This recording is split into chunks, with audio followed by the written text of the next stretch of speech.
So you want to get into a vigor, or you want to get back into a vigor, but you don't really know where to start. Well, I'm going to go over a couple little things that I wish I knew at the start that generally does help you when you're getting back into the game or first learning it. That's really helped me get better at this game. So what we have here is just a clip in the background that you can watch as I'm talking to kind of give you a reference of how I play and generally how you should strategize if you have a play style similar to mine. But in the meantime, the points that I'm going to go over are going to be clans you should know about, weapons, maps, and general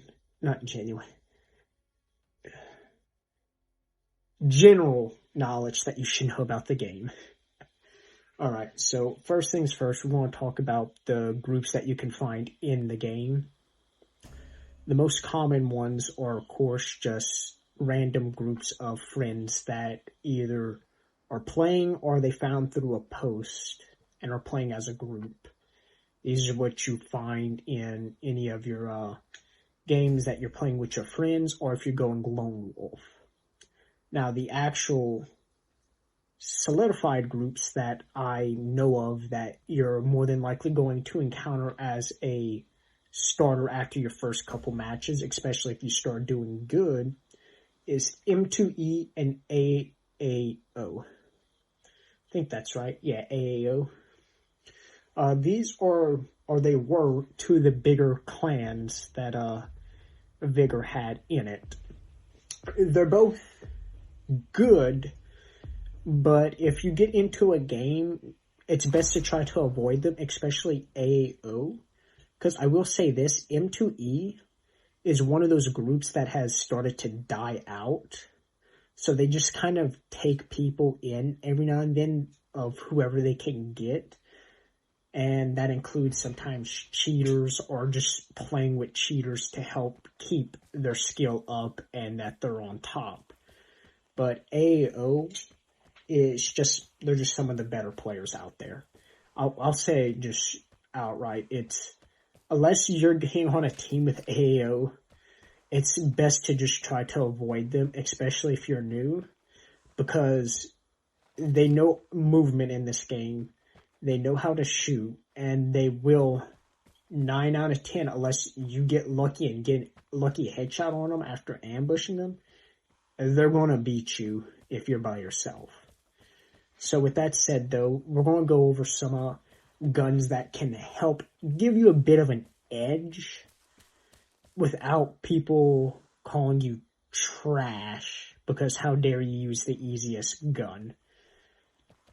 Well, for starters, if you're brand new to the game, you probably don't have any besides the starter pistol and a Tommy gun that you get from doing the tutorial, which they're not the best, but it's not the worst either. So you're already doing good in that you already have guns that aren't horrible.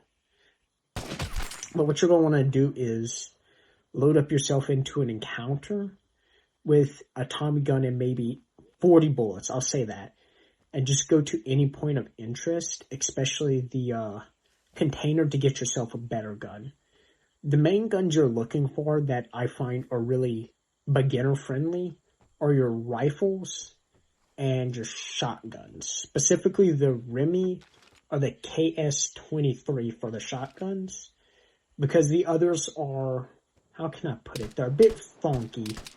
They don't quite add up all the time. They're not the best. But gun-wise, I strongly suggest as a starter you stick to one or two type of gun category, and you just stick with that category till you find what you're comfortable with that. And you can start branching out to new guns once you get a feel for those guns and start stacking others up. Now, how can you get guns besides doing encounters? You can get them through crates, and how you get crates is through either in an encounter you get the supply drop, donating food at your shelter, or you can go into elimination or shootout and win them. You don't have to win them on elimination to get crates, but you're not going to get anything good out of it. With that said, though, there's also, of course, blueprints. Blueprints allow you to craft guns without needing the parts for them, stuff like that. The only problem is, unfortunately, vigor. You need a lot of crowns to buy the gun plans, or just any plan in general. And it's going to be a long time till you get them. So do keep that in mind going forward. Now, maps, I say the most beginner-friendly ones are the Sawmill. I think it's Sagberg is its actual name. It's fish. I'm sorry, I suck at the actual names. But one's Sagberg, Battery, and fish something. Or it looks like it's spelled fish. But point being, those are the best 3 maps to start on. There's lots of cover in them. There's places you can hide and ambush, which is, going back on the point real quick, that's something you're going to want to do. You're going to get hate for it, but everyone did it when they start. It makes it so much easier. I still do it when I'm tired and don't feel like putting in a lot of efforts, which is ratting. So just hiding near points of interest or exits and ambushing people. It's effective, it works, and it's a noob's best friend, especially in a game like this where there's no skill-based matchmaking, so you can get tossed in with some of the best players while having no experience in this game.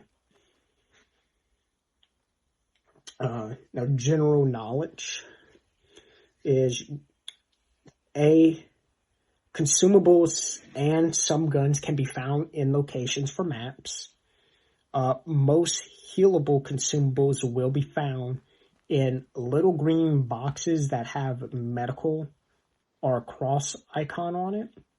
While you can find other consumables such as grenades, mortar strikes, all that stuff, if you're lucky, inside of a car. And guns, depending on the map, can be found in a set type of cabinet or a set drawer. And you may not know them at first, but keep an eye on them because each container spawns the same type of loot no matter what on that map. Meaning if this container spawns a shotgun, that every other container on that map that's like that, odds are will spawn a gun or something to do with a gun. Just like anything that spawns consumables or crafting parts will probably spawn a consumable or crafting part. 9 out of 10. There are rare cases where something that normally wouldn't be there can spawn there, but that's the point. Another general thing you should keep in mind is that different parts of the body do different damage along with how far away you are at shooting them or if it's going through a wall. Arms, legs, and feet, well, I won't even say feet because there is a chance that your bullets will go through their feet without dealing damage sometimes.